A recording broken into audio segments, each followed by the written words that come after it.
13వ అధ్యాయం కంటిన్యూషన్ అండి. మా అందరి పేర్లకు చివర సరస్వతి అనే బిరుదుంటుంది.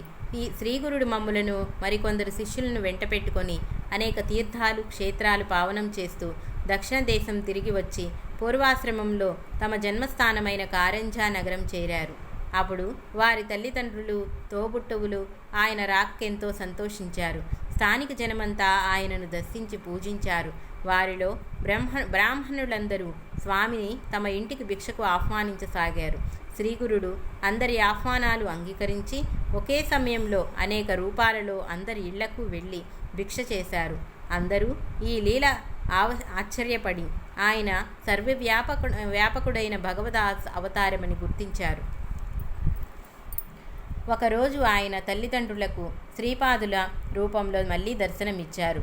వెంటనే అంబకు పూర్వజన్మ స్మృతి కలిగి భర్తతో, నాథా, క్రిందటి జన్మలో లోకపూజ్యుడైన కొడుకు కలగాలని నేను శ్రీపాదుని పూజించి వారిని ఆదేశానుసారం శని ప్రదోష పూజ చేశాను. ఈ జన్మలో ఆ కోరిక నెరవేరి నా జన్మ సార్థకమైంది అని చెప్పింది. అప్పుడు ఆ దంపతులు తమను సంసార సాగరం నుండి ఉద్ధరించమని ఆయనను కోరారు. అప్పుడు శ్రీగురుడు ఏ వంశంలో ఉత్తముడైన సన్యాసి జన్మిస్తాడో ఆ వంశంలోని 42 తరాలు తరిస్తారు. ఆ కులమంతటికి బ్రహ్మలోక ప్రాప్తి కలుగుతుంది. అంతకుముందు నరకంలో పడి ఉన్న పితృదేవతలు కూడా బ్రహ్మలోకం చేరతారు. మీ కులంలో నేను జన్మించాను కనుక మీకు బ్రహ్మపదం లభిస్తుంది. మీ పిల్లలు పూర్ణాయుష్యంతులై అష్టైశ్వర్యవంతులై సుఖంగా జీవిస్తారు. మీరు వారి బిడ్డలను మనుమలను చూడగలుగుతారు. చివరి దశలో క్షేత్రాలన్నింటిలో ఉత్తమమైనది, వేదాల చేత కీర్తించబడినది అయిన కాశీలో మీరు నివసిస్తారు. మీకు ఎట్టి చింత అవసరం లేదు అని అభయమిచ్చారు. అప్పుడు పూర్వాశ్రమంలో స్వామివారి సోదరి అయిన రత్న ఆయనకు నమస్కరించి, స్వామి, నాకు కూడా సంసార తాపత్రయం తొలగించి నిర్లిప్తత ప్రసాదిస్తే తపస్సు చేసుకుంటాను అని ప్రార్థించింది. అప్పుడు శ్రీగురుడు నవ్వి, అమ్మా, స్త్రీలకు పతిసేవ వల్లనే మోక్షం లభిస్తుంది, అభిష్టాలు కూడా నెరవేరుతాయి. కాబట్టి భర్తయే పరమేశ్వరుడన్న భావంతో ఆయనను సేవించు. గృహిణులకు అదొక్కటే మార్గమని వేదం చెప్పింది అన్నారు. అప్పుడు ఆమె, స్వామి, మీరు త్రికాలగ్నుడు, నా ప్రారబ్ధం ఎలా ఉన్నదో నా భవిష్యత్తేమో తెలపండి అని కోరింది. శ్రీగురుడు, నీ సంస్కారం తామసికమైనది. పూర్వజన్మలో అన్యోన్యంగా ఉన్న దంపతులకు తగవు పెట్టి వారిని విడదీశావు. అందువలన ఈ జన్మలో నీ భర్త నిన్ను విడిచి సన్యాసి అవుతాడు. పూర్వజన్మలో నీ ఒక ఆవును కొట్టి చంపావు. అందువలన నీకు ఈ జన్మలో కుష్ఠురోగం వస్తుంది అని చెప్పారు. వెంటనే రత్న భయంతో ఏడుస్తూ ఆయన పాదాల మీద పడి, గురుదేవా, నన్ను రక్షించండి అని వేడుకున్నది. శ్రీగురుడు ఆమెను గోదార్చి, అమ్మా, మా అనుగ్రహం వలన ఈ కర్మఫలం నీవు వృద్ధాప్యంలో అనుభవిస్తావు. నీకు కుష్ఠురోగం వచ్చినప్పుడు మా దర్శనమవుతుంది. నీకు కుష్ఠురోగం పొడచూపగానే దక్షిణ దిక్కునున్న భీమా నది తీరంలోని పాప వినాశ క్షేత్రానికి వెళ్ళు. భీమా అమరజా నది సంగమం దగ్గరనున్న గంధర్వపురంలో ఆ తీర్థమున్నది అని చెప్పి శ్రీగురుడు తమ శిష్యులతో కలిసి గోదావరి పుట్టిన క్షేత్రమైన నాసికకు బయలుదేరారు. నామధారక ఈ పరమ పవిత్రమైన గోదావరి నదిని వృద్ధగంగా అంటారు. దాని ఒడ్డున ఎన్నో పుణ్యక్షేత్రాలున్నాయి. అదెలా చెబుతాను. పూర్వం మునులు భూమిపై వడ్లు చల్లి తమో మహిమ వలన ఆ రోజే పండించుకునేవారు. ఒకరోజు బ్రహ్మర్షి అయిన గౌతముడు వడ్లు చల్లి తపస్సుకు కూర్చున్న సమయంలో మునులందరూ సమావేశమై ఈయన ఒక సంకటం కల్పిస్తే ఈయన మనందరి కోసము గంగను భూలోకానికి తీసుకురాగలడు. జీవులన్నింటికీ ఆ నదీ స్థానం వలన సద్గతి లభిస్తుంది అని నిశ్చయించుకున్నారు. అందరూ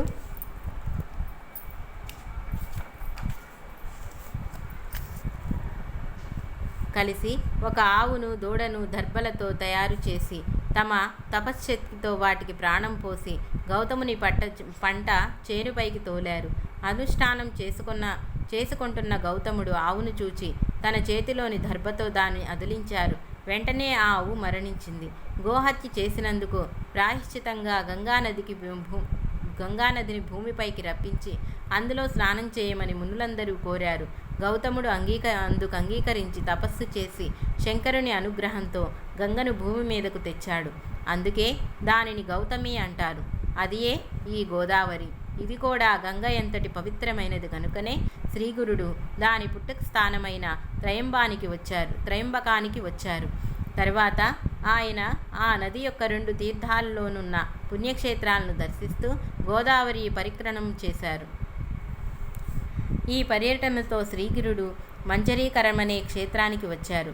అక్కడ మాధవారణ్యం స్వామి అనే ఒక సన్యాసి నరసింహావతారాన్ని పూజిస్తుండేవారు. ఒకరోజు అతడికి ధ్యానంలో తన ఇష్టదైవానికి బదులు శ్రీగురుని దర్శనమైంది.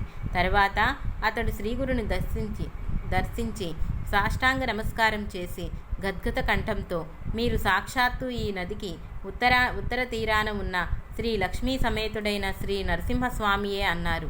మా దర్శనం వల్ల మీ సేవ ఫలించింది.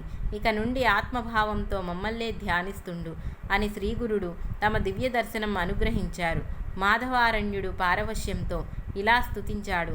ఓ జగద్గురు సార్వభౌమ, మీకు జయము జయము. నరుల్ని కర్పిస్తున్న మీరు త్రిమూర్తి స్వరూపము, లోకాన్నుద్ధరించే జగజ్యోతి అయిన పరమపురుషులు. మీ పాదదర్శనం వలన కృతార్థుడయ్యాను. శ్రీగురుడు మాధవారణ్య, నీకు మంత్రసిద్ధి అయి నిశ్చయముగా పద్ధతి లభించింది. నీవు నిత్యము మా స్వరూపమైన నృసింహమూర్తికి మానసిక పూజ చేశావు కనుకనే మా దర్శనం లభించింది. నీకు శాశ్వత బ్రహ్మపదం లభిస్తుంది అని ఆశీర్వదించి గోదావరి పరిక్రమం కొనసాగించారు. తరువాత శ్రీగురుడు వాసరా బ్రహ్మేశ్వర క్షేత్రం చేరి సన్యాసికై శిష్యులతో కలిసి నది ఒడ్డుకు చేరారు. ఆ క్షేత్రంలో ఒక బ్రాహ్మణుడు తీవ్రమైన కడుపు నొప్పితో బాధపడుతుండేవారు. అన్నం తింటే చాలు అతనికి ప్రాణం పోయేంత బాధ కలిగేది. ఒక మహర్నవమి నాటికి అతడు భోజనం చేసి 1 నెల రోజులైంది. ఆ రోజు అతడు కడుపు నిండా భోజనం చేసేసరికి విపరీతమైన కడుపు నొప్పి వచ్చింది. అన్ని జీవులకు ఆధారమైన అన్నం సరిపడకుండా వచ్చాక నేను జీవించటం కంటే మరణించటమే మేలు అనుకుంటూ అతడు ఆ రోజు గోదావరిలో పడి చావాలని నిశ్చయించుకున్నాడు. అతడు తన మెడకొక బండ కట్టుకొని ఆయాసపడుతూ చివరిసారిగా శివుని స్మరించి, స్వామి, నేను పూర్వజన్మలో పేదలకు అన్నదానం చేయలేదో, అతిథులను ధిక్కరించాను, ఈ జన్మలో భూమికి భారమయ్యాను. ఎట్టికా పుణ్యము గత జన్మలో చేయనందువలనే కాబోలు ఈ జన్మలో కొద్దిపాటి పుణ్యఫలం కూడా అనుభవించలేదు. బ్రాహ్మణుడు జీవనము పశుగ్రాసము అపహరించాను, నమ్మిన వారికి ద్రోహం చేశాను, తల్లిదండ్రులను అవమానించాను, లేక ఎన్నో జీవులకు నివాసమైన వనానికి నిప్పు పెట్టాను, తల్లిదండ్రులను విడిచి భార్యతో కలిసి మృష్టాన్న భోజనం చేశాను, లేక వధూవరులను చంపానేమో, లేకుంటే అన్నమే గిట్టని ఈ వ్యాధి నాకెందుకు వస్తుంది, ఈశ్వరుని భక్తితో పూజించలేదో నేను సద్గురుని నిందించానేమో, లేకుంటే నన్నే దైవము ఎందుకు అనుగ్రహించలేదు అని పరితపించి నదిని సమీపించాడు.